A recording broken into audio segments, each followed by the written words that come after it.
Hi, my name's Caroline.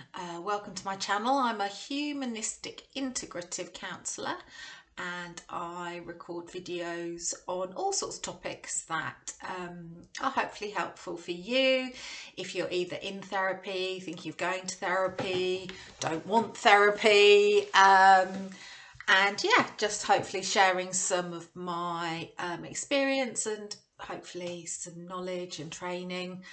So today I thought I'd do a shortish, that's the plan, video about the subject of crying for no, in inverted commas, reason,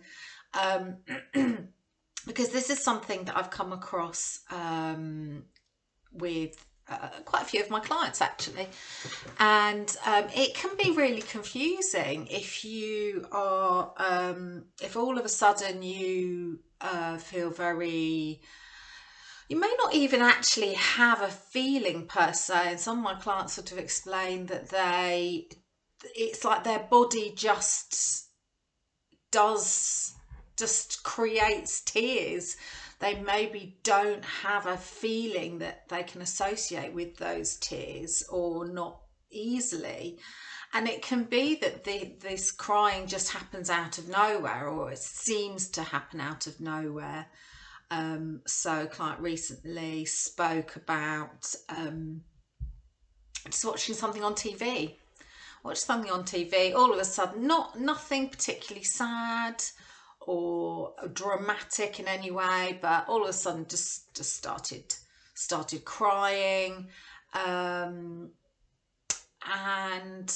my client just said, I don't know why, like everything in my life is pretty good, it's, you know, there's nothing sort of terrible going on right now, why am I crying? And this has been a pattern for my client over the past sort of couple of months now.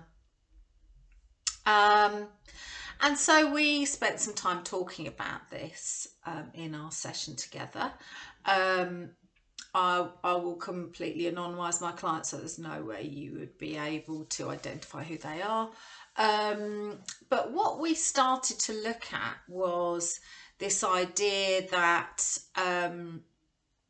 our bodies will store our emotions and our memories from possibly, you know, all the way up to, well, the research shows that we will store stuff and will be affected by things that happen to us even whilst we are in our mum's uterus. So even whilst we are, before we're born, we will be affected, our bodies will be affected, our physiology will be affected, and potentially our nervous system will be affected, maybe even our endocrine system, you know, that's obviously linked with our nervous system. So yeah, so we are potentially storing things within our bodies that have happened to us our entire lives. And so when we started to explore this idea that my client was talking about, that you know, for no apparent reason, she was crying. So, and the example here was that actually the thing that she was watching was actually quite happy. It was a really sort of nice thing. It involved just a cute animal. So we started to look at that, and so my client has had various things throughout her life, I won't go into them, that have been difficult for her, really, really difficult. However, now she is in a place where she is actually feeling really good about her future. You know, she's got stuff she's really looking forward to. You know, generally things are pretty settled for her. There's no immediate sort of nothing really pressing on her. But what we looked at in our session was the fact that actually maybe now is the time in which her body is able to release some of the emotions that she has experienced in the past during all of the tricky things that she's been through.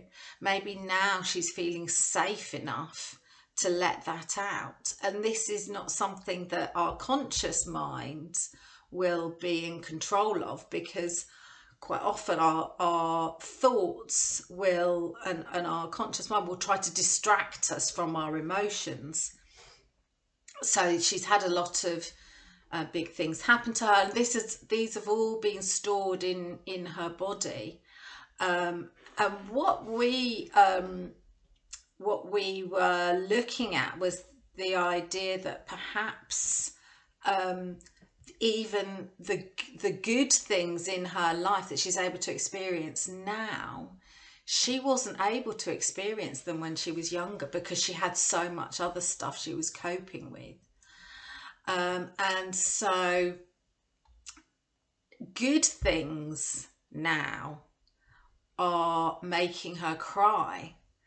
And we sort of looked at, what thoughts was she having at the time in which she was watching this this program on TV. What thoughts did she have? What feelings did she have?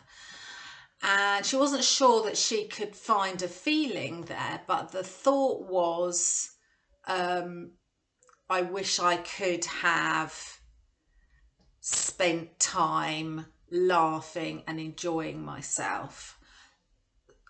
There's been so much of my life that has been spent not like taking responsibility for things that it wasn't really her role to take responsibility for these things, but because of all the various things that had happened to her in her life, she had ended up sort of in a role of taking on too much responsibility, growing up too fast, and just not having any fun. And now she's an adult and very much got things to look forward to, but the tears were coming up because of all of the time, all of her past, that she has not felt as though she can look forward to the past. She hasn't been enjoying the present. The past was pretty ropey for her as well. And so now it's almost as though her body is saying, right, now is the time. Now is the time. You have a bit of space in your life. You're feeling safe. So now is the time we're going to start to release some of this grief. And after we've been able to understand what her thought was around the thing that she was watching that made her cry, when we could understand the thought, which was, I wish I had been able to feel these feelings when I was younger, we were then able to attach it to an emotion. And for her, of course, there was sadness there, but she wasn't experiencing sadness. What she was actually feeling was anger, but she's not usually able to verbalize anger. She doesn't easily identify anger because for various reasons in her childhood she finds it difficult to connect with the feeling of anger. But the words that she used and the message that she was conveying with this thought of, I wish I'd been able to experience joy, fun, laughter, was carrying this sort of subtext of actually I'm angry that I didn't have that time, I didn't have that space, I didn't have that opportunity to really relax and just shrug off, you know, I had the weight of the world on my shoulders. I couldn't just relax and sink into being you know, being young and being carefree. There was so much to do. And so, you know, one of the things that hopefully, you know, she'll be able to do now is to reflect on, you know, is there a person in her life that she's angry with? Are there several people in her life that she's angry with? You know, and before she sort of moves into her new life that she's got planned, can she allow herself time and space to let these feelings bubble up rather than doing what she has been doing, which is very much sort of keeping really busy, working mega hard, socializing, you know, partying, doing housework, you know, just all those things that she'd filled her time with, which now are sort of starting to wane because she's moving into this new life. You know, can she use this transitional period in order to allow those tears to come? And we talked about the idea of maybe doing some journaling in order to understand, you know, what was really going on at the base of these moments. So yeah, I mean, looking at some other examples, you know, if this is something that you're experiencing, or a friend or a loved one is experiencing, you know, what were they doing? That's a really helpful question in my experience. What were they doing either in the moment before or in that moment or around that time?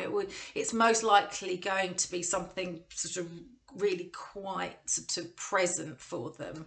What were they doing, or what were they thinking, or what were they feeling? And that might be, you know, what were they watching? Were they on social media? Did something pop up that sort of took them aback? Were they doing something? Were they, I don't know, were they putting the bins out? You know, they're putting the bins out and then they just started crying. So what was the thought you were having when you were putting the bins out? Was the thought or the feeling, was the thought or feeling, oh, so it's always me, I'm so sick of putting the bins out, I really wish my partner would just bloody well put the bins out for once? Or is it, it's always me putting the bins out because I'm on my own and I'm fed up of being on my own, I'm feeling really lonely, I would really like someone to help me because it's exhausting doing all the jobs, taking on all the responsibility by myself? Or is it, oh, my dad used to put the bins out and he died? You know, there can be any number of reasons. There's something about what you're doing in that moment will likely hook into the underlying reason. And it may not be as simple or as easy to understand. You know, if we're watching a film and you know, there's a girl sort of, I don't know, taking her dog for a walk, you know, of course, if something significant in your life is associated with a pet, then that's going to be fairly easy to, you know, put together. But if it's not associated with a pet, well, what does that, What does that image represent to you? What feeling did you get from watching that girl taking her dog for a walk? Maybe it's something more symbolic, you know, maybe, you know, did you always want to have a dog when you were younger but you weren't allowed? Is this girl encapsulating the lifestyle that you would like but feel as though you can't have right now? You know, maybe you'd like a dog but you can't, like, how am I gonna afford a dog, or when am I gonna have time to walk a dog? Usually it will be linked into something very significant. If this is happening regularly and over a period of time, usually it's not going to be something sort of fairly light. So it, you know, there's likely to be maybe unresolved grief. You know, maybe it somehow links in with the death of a loved one, and that death can be decades ago. I've worked with people who have lost really significant people in their lives when they were a child, and they're coming into counselling in their late 60s, and they haven't been able to, or haven't found the time to look at how they can process the grief from losing their loved one back, you know, 50, 60 years ago. So when we have a life change, that can also trigger a lot of feelings that you haven't been looked at. So endings, any kind of life endings. So life changes, leaving a job, moving home, finding a new partner, splitting up from a partner, the death of a pet, you know, the death of a loved one, any, you know, your kids moving home, any of that can be a signal to your nervous system that hang on a minute, everything's looking different. Oh my goodness, we're back into, you know, here's another loss for you to cope with. And so, and our nervous system doesn't communicate with words. Our nervous system communicates symbolically and through quite physical responses. So when if we have panic attacks, if we are crying a lot, if we are having sort of anxious palpitations, really anxiety, if we're shaking, if we can't get out of bed, if we're lethargic and just want to hide away, these are our body's trying to get our attention. And so with the tears just all of a sudden appear, sort of as though they're out of nowhere, this is your body trying to get your attention. It's trying to say to you, you've got work to do. Not physical work, emotional and mental work. You've got stuff you need to release. You've got stuff that's been lying dormant. You've pushed it down. You found ways to distract yourself, but you need to sort this out. You need to let this out, because if you don't let it out, then pushing it down, you're going to stay stuck. You possibly might become ill, or iller. And so actually these tears are a blessing. They may not feel like a blessing in the moment, but they're your body giving you a message. And you know, the main message will be, you know, take time out to figure out what it is you need to look at. Figure out the emotion, what's the thought, what's the feeling, and how have you been trying to distract yourself from feeling those feelings? What can you do to help yourself process whatever it is you've been through and try to integrate it? And I've got lots of videos, not lots, I have a handful of videos around helping. So I've just done a series of videos on recovering from heartbreak. So if there's anything for you around sort of feeling like you're crying a lot and you're sort of very stuck in that crying phase, you know, maybe those will help you. I've done some videos about soothing your nervous system, and yeah, so hopefully that will help you. But as I always say, if you can take time out to do some journaling or just brain dumping, you know, or drawing, you know, just get it out, get it on a bit of paper. If you can take time out to do that and to give yourself some self-care and to really acknowledge to your nervous system that, you know, I hear you, that the tears are your messages to me, you're prodding me, and I'm going to listen, because if we don't listen, chances are things might get worse. I hope they don't for you, but anyway, I hope this has been helpful. It wasn't as short as I'd hoped it would be. I'm a bit chatty, but yes, I hope you enjoy the rest of your day, and thanks for watching. And if you'd like to like or subscribe, I would really appreciate that. Take care. See you soon. Bye.